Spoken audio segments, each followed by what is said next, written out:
Welcome to Science Lens by Zohaib, and today we are going to discuss about the band theory in solids.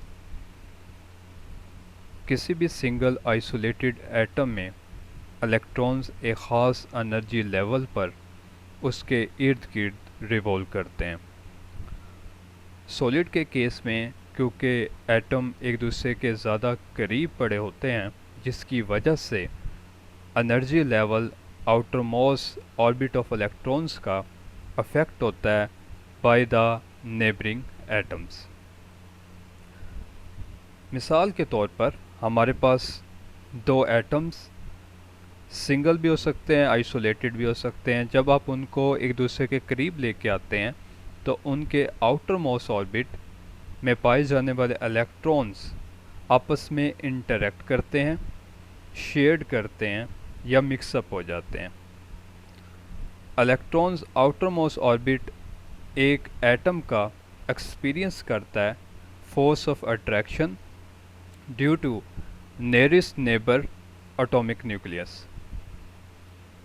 अब इसकी वजह से electrons में पहले जैसा सेम एनर्जी लेवल नहीं रहता, वो चेंज हो जाता है, उसकी वैल्यू चेंज हो जाती है। एनर्जी लेवल्स पहले से हाई भी हो सकते हैं, लो भी हो सकते हैं। अब इलेक्ट्रॉन सेम ऑर्बिट में रहते हुए मुख्तलिफ एनर्जी लेवल्स एग्जिबिट करने लगते हैं, और इस grouping of different energy levels को हम एनर्जी बैंड्स कहते हैं। मिसाल के तौर पर हमारे पास आर्सेनिक के दो न्यूक्लियाई, और उन दोनों को जब हम करीब लेके आएंगे, डिस्टेंस हम कम करते जाएंगे,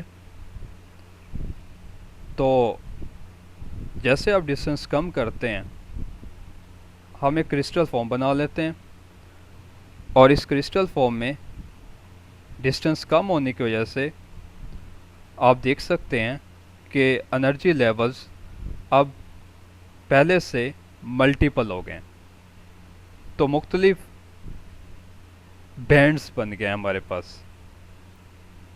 और जबकि एनर्जी लेवल वही सेम है, उसी एनर्जी लेवल में एटम्स का एक दूसरे के करीब आने की वजह से उनके आउटर मोस्ट शेल आपस में मर्ज हो जाते हैं, जिसकी वजह से बहुत सारे बैंड्स बन जाते हैं। इस वजह से हम इसको बैंड थ्योरी कहते हैं।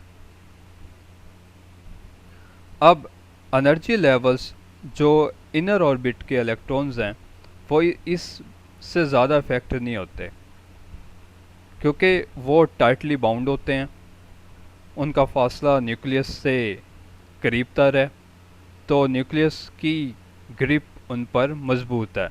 ये फिनोमेना आउटर मोस्ट शेल में देखने को मिलता है। अब इसकी इम्पोर्टेंस क्या है? जब हम एनर्जी बैंड्स इन सॉलिड की इम्पोर्टेंस पढ़ते हैं तो हमारे सामने सॉलिड्स के बिहेवियर को पढ़ने के लिए तीन इम्पोर्टेंट बैंड आ जाते हैं, एनर्जी बैंड्स आ जाते हैं। एक valence band, conduction band and forbidden band या फॉरबिडन गैप। अब वैलेंस बैंड क्या है हमारे पास? वैलेंस बैंड हम इलेक्ट्रॉन्स किसी भी आउटर मोस्ट शेल में एटम में जो पाए जाते हैं उनको हम वैलेंस इलेक्ट्रॉन्स कहते हैं, और जिस बैंड में ये होंगे उनको हम वैलेंस बैंड कहेंगे। अब ये कंप्लीटली फील्ड भी हो सकता है, पार्शियली फील्ड भी हो सकता है, लेकिन कभी भी आपको वैलेंस बैंड एम्प्टी नहीं मिलेगा। इनर्ट या फिर नोबल गैसेस की अगर हम एग्जांपल देखें तो उनके वैलेंस बैंड कंप्लीटली फील्ड होते हैं, जबकि दूसरे मटेरियल्स उनके वैलेंस बैंड पार्शियली फील्ड होते हैं।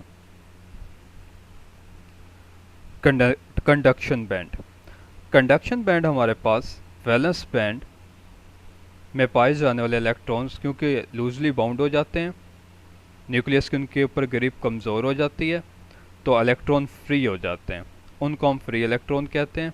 ये फ्री इलेक्ट्रॉन रिस्पॉन्सिबल होते हैं इलेक्ट्रिकल कंडक्टिविटी बढ़ाने में किसी भी मटेरियल की, और इस केस में फ्री इलेक्ट्रॉन वैलेंस से कंडक्शन बैंड में चले जाएंगे और वहाँ पर वो कंडक्शन इलेक्ट्रॉन्स कहलाएंगे, और जो ये बैंड ऑक्यूपाई करेंगे उस बैंड को हम कंडक्शन बैंड कहेंगे। अब कंडक्शन बैंड एम्प्टी भी हो सकता है या पार्शियली फिल्ड हो सकता है, कभी भी ये कंप्लीटली फिल्ड नहीं हुआ करता। कोई भी इलेक्ट्रॉन जब वैलेंस बैंड को छोड़ेगा तो कंडक्शन बैंड उसको अकोमोडेट करेगा, उसको सहारा देगा, इलेक्ट्रॉन फ्री होके वैलेंस से कंडक्शन बैंड में चला जाएगा।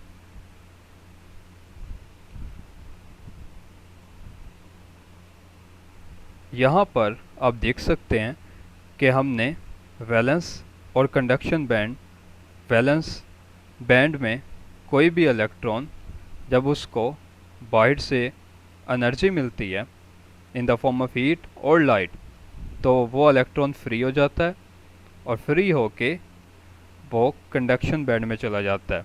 वहाँ पर वो कंडक्ट करेगा और इलेक्ट्रिकल प्रॉपर्टीज़ उस मटेरियल की उसको इन्हेंस कर देगा।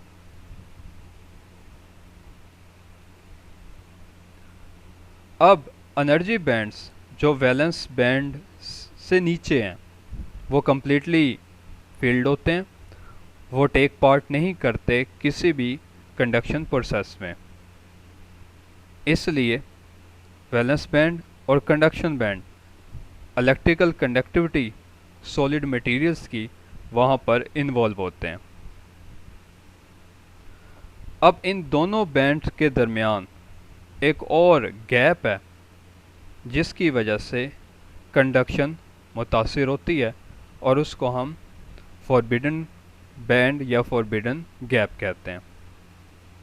अब ये फॉरबिडन बैंड या गैप प्रेजेंट होता है वैलेंस बैंड और कंडक्शन बैंड के दरमियान, इन दोनों को आपस में सेपरेट करता है। सॉलिड्स में इलेक्ट्रॉन्स फॉरबिडन गैप में स्टे नहीं कर सकते क्योंकि ये उनको अलाउड नहीं है, ये अलाउड एनर्जी स्टेट नहीं होती।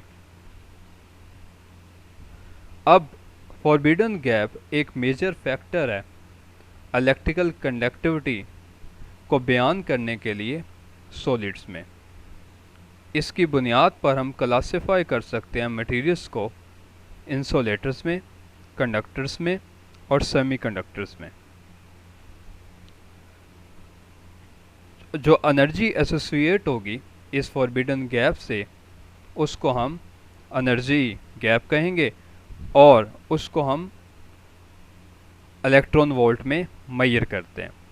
एक इलेक्ट्रॉन वोल्ट 1.6 इंटू 10⁻⁻19 जॉल्स के इक्वल होता है। सो ये है हमारे पास फॉरबिडन गैप।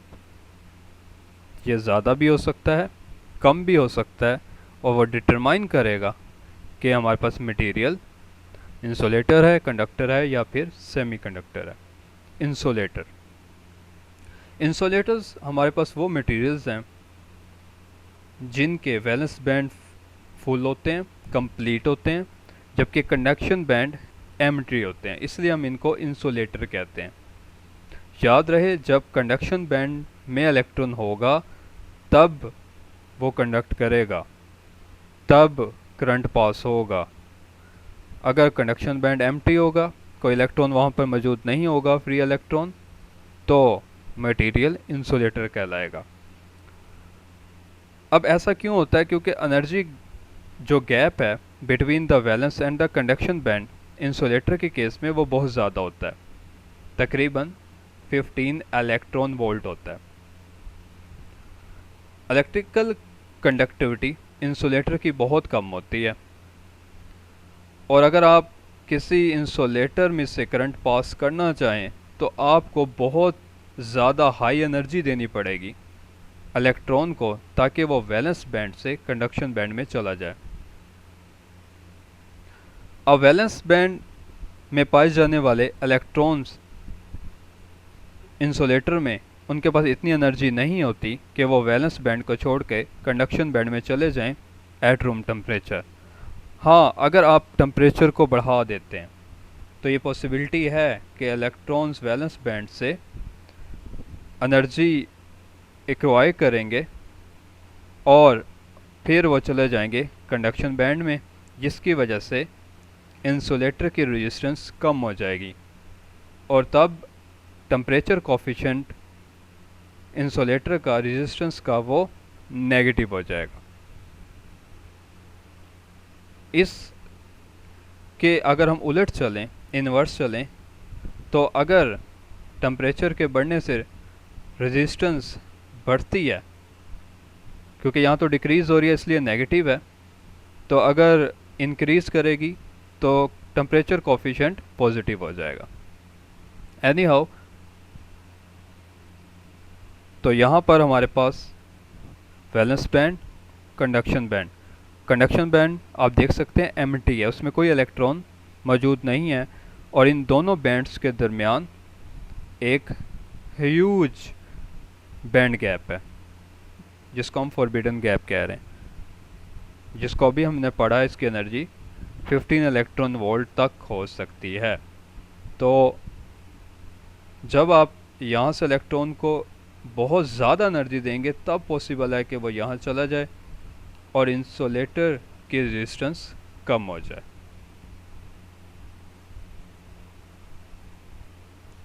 कंडक्टर्स वो मटेरियल हैं जिनमें वैलेंस बैंड और कंडक्शन बैंड आपस में ओवरलैप कर जाते हैं और इनको हम कंडक्टर्स कहते हैं। वैलेंस बैंड और कंडक्शन बैंड दोनों ही पार्शियली फील्ड होंगे और आपस में ओवरलैप कर रहे होंगे। अब ओवरलैपिंग की वजह से वैलेंस बैंड से इलेक्ट्रॉन कंडक्शन बैंड में चले जाएंगे, जिसकी वजह से इलेक्ट्रिकल करंट उस कंडक्टर से बहुत ही आसानी से पास हो जाएगा जब आप उसे थोड़ा सा किसी भी एंड पर पोटेंशियल डिफरेंस अप्लाई करेंगे तो फ्री इलेक्ट्रॉन मूव करने लग जाएंगे और चार्ज का flow with respect to time current कहलाएगा। ये हमारे पास कंडक्टर्स आप देख सकते हैं कि दोनों बैंड आपस में ओवरलैप्ड हैं, कोई बैंड गैप मौजूद नहीं है। तो जैसे ही पोटेंशियल डिफरेंस अप्लाई होता है इस कंडक्टर पर तो चार्ज का फ्लो स्टार्ट हो जाता है।